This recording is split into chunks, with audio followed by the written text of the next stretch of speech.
The result is a controlling, secretive board within a board that turns on directors into second-class citizens.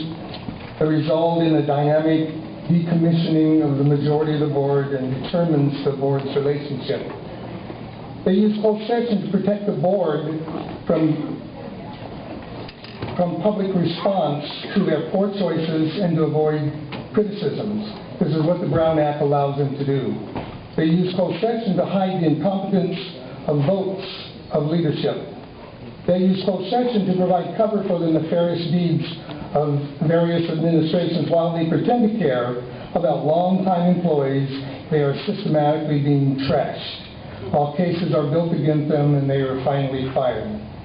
They use closed session to hide school problems under layers of bureaucracy and deceit. While teachers are trying to do their job, the rules change daily. I want to finish my remarks. Mr. Ramirez, They use the agenda to provide unprompted discussion, limiting board purview. They use the agenda to weaken individual board members' ability to force issues into action. Abuse by this president. He controls the agenda and the subject of all discussions. Mr. Ross. He has abused and usurped board authority. He reports to no one of his actions. Mr. Ross, that item will be coming up next on the agenda. You requested the other to discuss Ms. Logan and Mr. Castillo. Well, excuse me, my point is that this group here is hiding behind the Brown Act to keep you from knowing exactly what's going on in this district. And you out there shouldn't go along with it. You shouldn't put up with it. And this city, I don't believe, will put up with this. This is Mr. Castillo's version of kangaroo court. Mr. Ross, I don't appreciate those comments. Well, it's the truth. I take exception to your actions.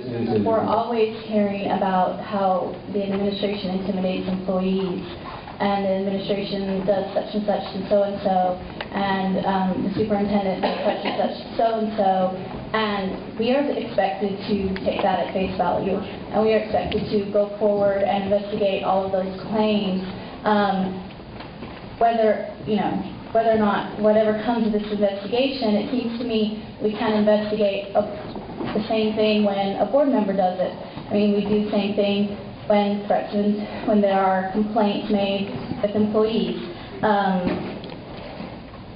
So, whether or not whatever the outcome of the investigation, it seems to me not any different than what happens many times in our board meetings with people who complain against the administration and threatening employees. Mr. Ross. Yeah, this is not a courtroom. I have a right to due process, which I have been violated on a number of occasions by the leadership here on this board. And this is just more of the same thing. You're willing, you want to air this. And my problem is that my real issue here is that because I had no background on any of these things, nothing was provided in the package, I was not able to appropriately prepare for this meeting. And I think this whole process is wrong because I was not getting anything but, gee, there's these 2.1, 2.4, 2.3, and I was not informed. Matter of fact, it doesn't say here that I'm being investigated. I think actually it should have Mr. Castillo's name on that, but I think the fact of the matter is that I was getting nothing to prepare for this meeting.